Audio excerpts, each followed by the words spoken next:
avec des dizaines de milliers de soldats russes massés à la frontière. Les tensions entre Moscou et l'Occident montent. Joe Biden promet une réponse sévère si les troupes russes pénètrent en Ukraine.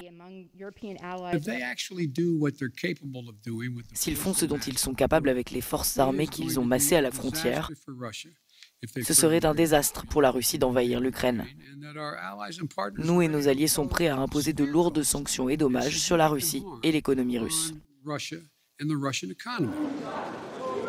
Face à la montée de ces tensions, Emmanuel Macron a appelé l'Union européenne à élaborer rapidement un nouveau plan de sécurité.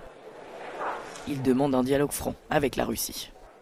Ces prochaines semaines doivent nous conduire à faire aboutir une proposition européenne bâtissant un nouvel ordre de sécurité et de stabilité.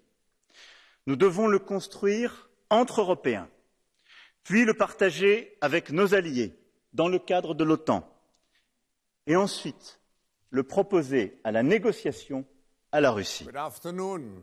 Selon son homologue allemand, après des années de tensions croissantes, garder le silence n'est pas une option raisonnable.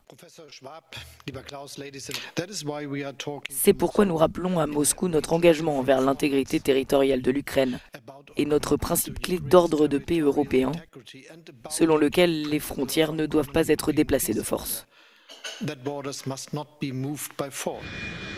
Les États-Unis ont annoncé une nouvelle aide militaire de 200 millions de dollars à l'Ukraine qui s'ajoute aux 450 millions déjà accordés.